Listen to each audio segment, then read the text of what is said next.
Okay, shall we make a start? But welcome everybody. Thank you all for coming. We have a bumper program today with two speakers. We have Eliana talking about her PhD work, looking at the dynamics-based approach to thresholding connectomes. And then we have Chris Bird giving us a talk that he's going to be giving at the British Neuropsychological Society. There'll be time for questions in between each talk, so by all means write anything in the chat. Over to you, Eliana. Thank you. So good afternoon, everyone. My name is Eliana, and I'm a member of the Complex Systems and Networks Club, PhD student in School of Engineering and Informatics.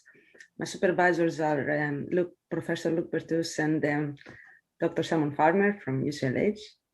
And in this short talk, I'll talk to you about my work so far, which has been about dynamics-based approach to thresholding connectomes. So we're starting from constructing an individual brain network from a given human using diffusion MRI tractography. And diffusion MRI tractography is a technique that's been quite useful for this in the past 2 decades. It's got many advantages, namely that it's non-invasive, so it can be done in vivo, and it's a high throughput technique.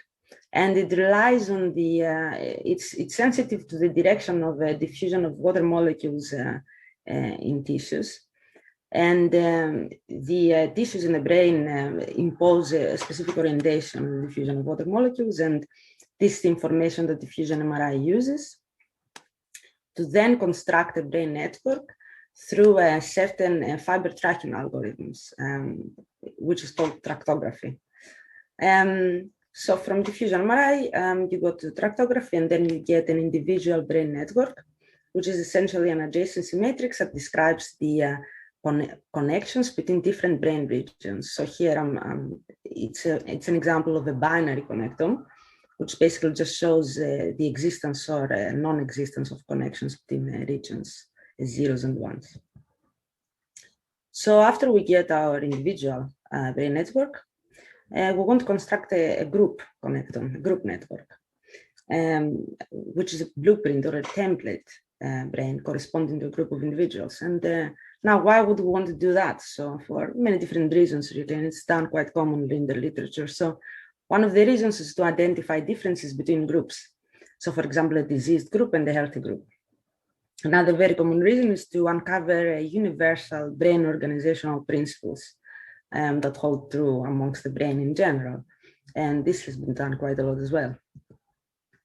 So one of the ways in which we do that is consensus thresholding. It's also quite widely used in the literature. And the way this technique works, the way this method works, is that the group connectome that ends up being constructed includes only those links that are present in a given percentage of the individual. So there's a toy example in the image on the right. And for example, this is the supposed connectivity in 4 hypothetical subjects. And for 25% consensus threshold, the lower one, you get all of the connections in all 4 subjects, because the connection needs to be present in at least one of the subjects, so you get all of them. And in the other extreme, 100% consensus threshold, all of the subjects need to have a connection for it to exist. So only the common one exists between them, which is the one on the left. And the assumptions of this method are pretty much that there is little physiological variability amongst the subjects. Otherwise, all of the connections would disappear as you increase consensus threshold. And the noise introduced by MRI tractography is random. So it's supposed that it will cancel out by this process. Now, a question arises. And the question is how to choose an appropriate percentage threshold. And now, why is this a problem? Why is it a question? Because if you look throughout the literature, you will see that there are various values of consensus thresholds that are chosen. Very often they're not justified. Actually, mostly they're not justified. And researchers often seem to choose it based on intuition, on heuristics, or mimicking other research before them. And this is a problem because it has been shown that graph properties vary significantly depending on the threshold chosen. And this affects the amount of differences that you can actually detect between groups. So if you want to compare a diseased and a healthy populations, these people here show that there are various variable group differences based on the percentage threshold that is chosen. So we need some guidelines, and there are some current guidelines. And usually guidelines are based on models that aim to strike a balance between the amount of false positive connections and false negative connections that exists in the network. And the assumptions that are made in these models, and these are explicit assumptions encoded in the mathematical equations of the model, are that if the connections do not exist in any of the subjects in the dataset, these connections do not exist at all.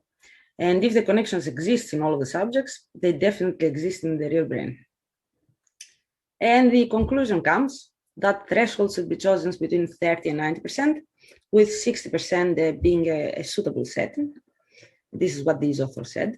And you can see here in the picture, this is from the results, that indeed within this region, the rate of error decrease remains relatively steady. So like it's a flat line basically. And I should actually mention here that, and it's quite important that these results come from a specific type of tractography algorithm called the deterministic tractography, which generates sparser connectors. And we are using probabilistic tractography, so that's going to become important. I will mention it later as well. However, what is wrong with this picture, with these assumptions? So the problem with this is that if a connection happens not to be detected in any of the subjects, maybe something went wrong with the image in acquisition process, for example, then the model concludes that this connection doesn't exist at all. And that is because there is no ground truth to draw from. So the model is based on already acquired data. And here we come with our big idea. There's no ground truth. And we're asking, is there a way to remove our absolute dependence on structural considerations and on this acquired data? And we think that looking at the behavior of the system could be more physiologically relevant. We start by saying that if the group network produced by consensus threshold needs to represent the individuals, and it has to be representative, for example, in order to be able to detect group differences, then the behavior should at the very least be consistent with that of the individuals as well. And in order to go about examining this, we need to have a substrate on which to examine the behavior first. And for this, we're using a graph or a brain network. So we got 40 brain networks kindly gifted to us through a collaboration with Professor Mara Sersignani and Dr. Matteo Mancini from 40 healthy subjects, product of probabilistic tractography. These networks were weighted, but we binarized them. And consensus thresholding was applied systematically at all available ranges. And from this, a group brain was constructed. One group brain for each consensus threshold. And having these graphs also allows us to conduct a graph theoretical analysis, so we can measure the topological properties of these brain networks, and I'll speak more about this later. So how we're going to look at the behavior? We're going to look at the behavior using the Kuramoto model. And this is a model of synchronization of weakly coupled phase oscillators. In our case, the coupled phase oscillators are going to be brain regions. And the reason why it is a good idea to use the Kuramoto model is because synchronization is a primary mode of communication in the brain, more often called coherence. It's also widely used to simulate dynamics from brain networks. Crucially, it's been shown to replicate the resting state called fluctuations from fMRI, as well as task evoked changes. And I'm only showing 2 of the studies here, but there are actually quite a lot. And the dynamics from Kuramoto are described with this equation. So this equation describes essentially theta dot I is the speed that the oscillator moves around the unit circle. I should actually mention here that these are phase oscillators, which means that they're only defined by their phase and they have no amplitude, which means that you can present them on the unit circle. So this equation says that the speed of the oscillator around the unit circle depends on its own natural frequency, so its own intrinsic speed, and an interaction term, the interaction with its neighbors. And basically the result of this sign of the differences is that if the oscillator is connected with other oscillators that are faster than that oscillator, this oscillator is going to be influenced towards acceleration. And if its neighbors are slower, it's going to decelerate. And the overall synchronization in the system, the overall coherence in the system, is measured through the order parameter, which is basically a geometric average of the phases around the unit circle. So it varies between 0 and 1, 0 for no communication and 1 for full coherence. And there is a parameter here in the equation, this parameter K, coupling constants, which you can tune, and you find that for a critical value of this coupling constant, the system goes through a second order phase transition, which is a continuous transition from no coherence to full coherence. And it looks something like this. And this transition occurs at the point where this curve has its highest rate of change. So this can also be marked by the peak in the standard deviation of the order parameter. This graph here shows the standard deviation for a variety of coupling constants, the standard deviation of K over time. And these measure peaks at the transition. So you can use this shape of the curve to tell quite a few things about the system. So for example, and I'll show the relevance for the brain as well. So at very low values of the coupling constant, where you have a very low standard deviation of R, which is what I'm showing here, as I'm showing the time series of the order parameter. And you can see that it fluctuates between very, very low values, and it has a low standard deviation. So this would correspond to states of the brain of low awareness, because there's no communication between areas, there's no coherence. When there's too much coherence, when there's too much communication between brain areas, what you can have is something of an equivalent of an epileptic state, and you also get a very low standard deviation of the order parameter shown over time there. And in the middle now, the sweet spot, the optimal zone, what you have is quite wide fluctuations of the order parameter, because what happens is that despite the fact you have something like an average degree of synchronization, what you have is change between who is synchronized with whom.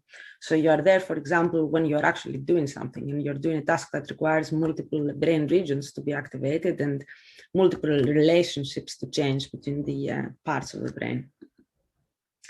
And now this measure, the standard deviation of the order parameter that I showed over there, is a proxy for the metastability of the system. And we think this is a good measure to use in order to compare the behavior of the group to the behavior of the individual. So the metastability is related to the capacity of any complex system, really, here the brain, to spontaneously flick between transiently stable states. It's a behaviorally and clinically relevant measure to assess whether a representative connectome has been produced. Because so one of the famous examples would be the critical brain hypothesis, which narrates that the brain is flexible and adaptable at the state of maximum metastability. There have been results that have been shown that there is maximum metastability or maximum network switching at the resting state, where your brain is at the ready for anything that could be thrown at it. There are disrupted metastability patterns found in disease states like Alzheimer's disease or autism, for example, and you can think of it in terms of rigidity or flexibility of your state of consciousness. And there has been shown that impaired metastability reduces cognitive flexibility as well. So this is an important measure to use, and it's quite relevant, and it's quite a good measure to use in our opinion for this comparison. So do the current guidelines lead to a dynamically representative connectome? First of all, I should mention here that once you put the subjects through the Kuramoto, there is little variability amongst them. Despite that fact, when we apply the guidelines and we chose 2 thresholds within these guidelines, we noticed that the behavior of the group connectors varies quite a lot from the behavior of the individuals. So the group connectors showed, for example, a difference in the location of the peak, so a difference in the transition, which can be seen here in the different rate of change of the order parameter R versus K. And there's also a difference in the amplitude of the standard deviation. What happens essentially is that the synchronization process is being frustrated by something. So for the same values of the coupling constant K, it reaches lower levels of synchronization. And now we're going to ask the question, what are the structural correlates of this increased metastability? So what is it about the topology of the network that leads to this frustrated synchronization? What have we changed to alter the communication between the regions? And we're going to focus for this on the global organization of the network, because we're trying to capture what is it that leads to this loss of coherence. So essentially, we're capturing the balance between integration and segregation. And we're going to use 3 measures for that. One is the measure between intra and interhemispheric connectivity. We're also going to use the between centrality spectrum of all of the nodes across the network. So we're not going to use an average value here. And we're also going to use the eigenvector centrality spectrum over the network as well. So the between centrality, just to explain what this is, the between centrality of a node of one particular region in the network looks at how much of an important bridge this node is between different regions of the brain. Formally, the definition is the number of shortest paths that this node is between. The eigenvector centrality is actually a bit of a recursive definition if you look at it, but essentially you have high eigenvector centrality if your neighbors are important. So the more important your neighbors are, the more important you are, which is measured by your eigenvector centrality.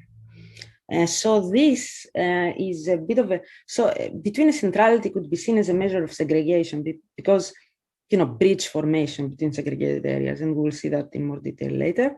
Eigenvector centrality can be seen as a measure of integration. I would say at the local level. I will explain what I mean in later slides. So global synchronization organization versus consensus thresholding. And we're looking at the inter and intrahemispheric density and how this changes with consensus threshold. And what we see in this plot, we see the relative connectivity within the left hemisphere, within the right hemisphere, and between the hemispheres. And in blue, there is the lowest consensus threshold possible. And in purple, the highest one, for example. And you can see how these trends are opposite to one another. So the balance in these things changes with a consensus threshold. And actually, the within and between hemispheric connectivity is equal at the subject average, which is in black. And it is equal to the consensus threshold 37.5%, which we looked at in terms of Kuramoto, but still the behavior was different.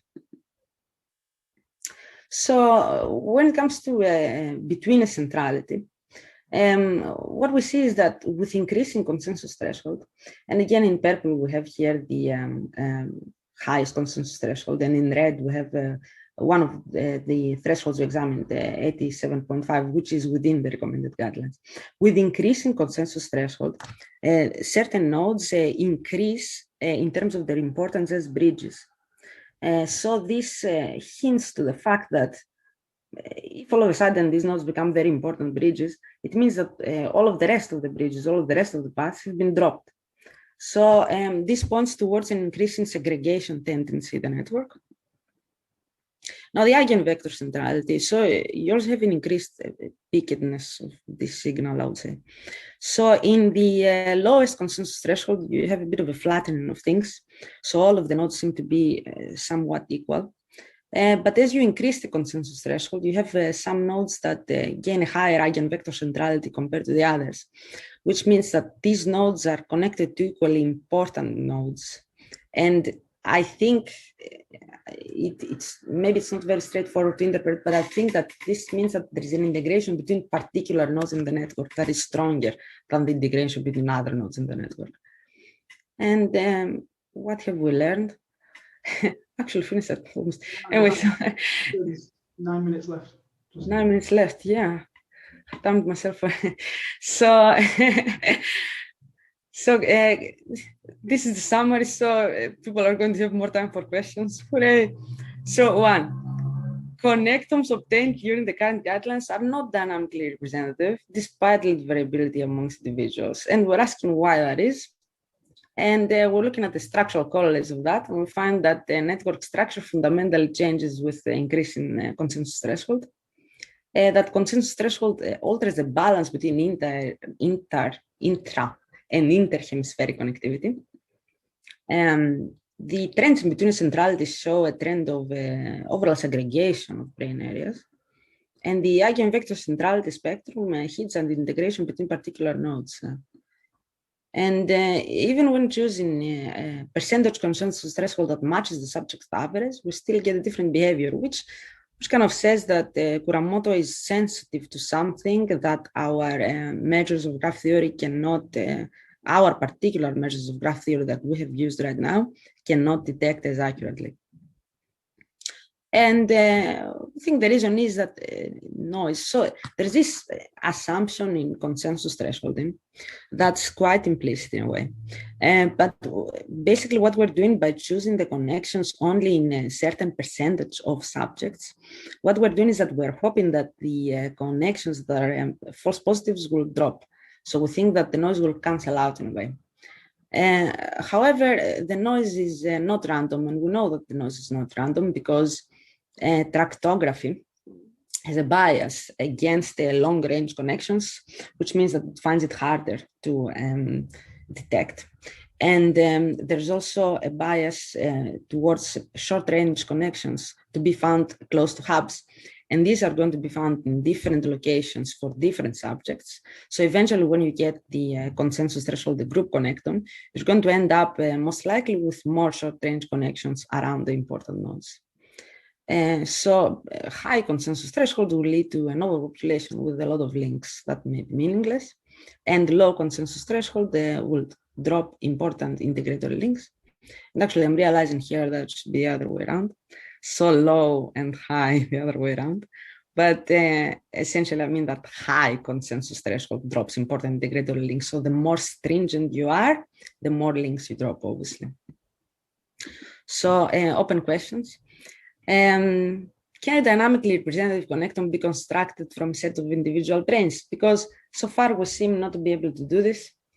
If we apply the consensus threshold uniformly over all of the edges, which means that we don't apply, we don't say, like we apply the same criterion over all edges.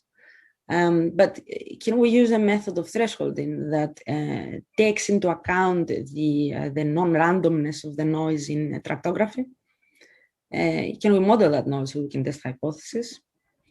What about the probabilistic versus deterministic issue? Because like I said, these metrics are based on deterministic tractography, and these tend to generate sparser connectomes. So it's very reasonable to assume that consensus threshold is going to have a different effect on these networks, and it's not necessarily obvious that this effect is going to be predictable because it's a complex system. So if you change one property, all of the others will follow.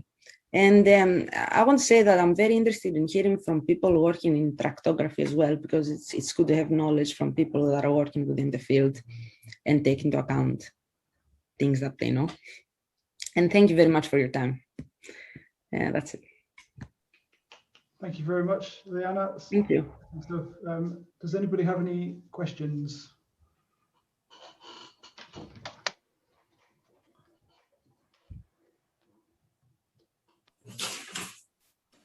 Yeah, Paul Kinghorn. You hear me? Hey, Paul. Yeah. Hi, Elena. You surprised me. I can't give you any benefit of my wisdom. I just have a question about the consensus thresholding. So if I understand the consensus thresholding correctly, you look at it edge by edge. And if 40% of them have that edge, you include it. And if less than 40% of the edge, you don't include it, if that's where your threshold is. So if we consider the situation where exactly half of your subjects have a connection from A to B, and exactly half have a connection from A to C. Mm-hmm. If your threshold is 40%, then both edges are included. You might want to write down as I say this. So half of A to B and half of A to C. If your threshold is 40%, then both edges are past the threshold. Yep. And if your consensus is 60%, then both fail the threshold. Am I correct so far? Yep, that's true. That's true. Yeah. So 40% is less stringent. So it's going to include the ones at 50. Yeah, right. Yeah. So my question is, if we imagine a network where everybody either goes from A to B or from A to C, the thresholding has either excluded both edges or included both edges, depending on where the threshold is. So should the thresholding be considering groups of edges rather than edges individually, is my question. Oh man, this is a very strange. I'm not sure I precisely understand actually. So should it consider groups of edges because, I see what you mean. So you mean correlations? Yeah, correlations between edges, or the fact that everybody has one of those edges. So you need to somehow factor this into your connectome rather than saying individually, decide whether each edge is in. Yeah, I see what you mean. So I think actually, and I might be wrong here because I haven't looked at this in a while, but I think there is a method of thresholding, and I think it's about weighted connectomes, and it has to do something with the consistency thresholding, I think it's called. And I think it looks at something like that, actually. But I might be wrong here. So I'll definitely look at this again. So that would be a different way to look at it, and it might capture some things or not. I'm assuming, no, actually that's not right. Because when you say correlation, I'm also going towards the functional networks because these tend to be more correlated. But I don't know if it's even correlations. It's more the fact that there are two ways of, so say, right, so we have A to B and A to C, and then B to D and C to D. And they both, all the individuals get to D somehow, because half of them go via B and half of them go via C. But the thresholding has to. Yeah, so that wouldn't be uniform. That would be a different type of thresholding then, basically. And I guess it's an open question to test Atom Kuramoto and see how it fares, like in terms of dynamics. For example, like I would be interested now to see if I'm understanding you correctly. I would be interested now to see if I did it like that, and then I looked at the behavior and saw if the behavior can actually match. And then I'll be like, that's a more effective way to do it. Because so maybe the way to do the threshold in that case, is not just to look at who the nearest neighbor is, but where they get after 5 connections or something like that. Yeah. So maybe consistency between let's say structural patterns, perhaps. Now I don't know like how many connections you would take. How further away you would go. But nice. Yeah, okay. Thank you. Thank you very much. I don't know if there's any more questions, but if not, I think we should move on to Chris because it's now 1:30. But thank you very much, Ileana. If anyone else has any questions, leave a message in the chat and we'll put you in touch. Of course. Thank you.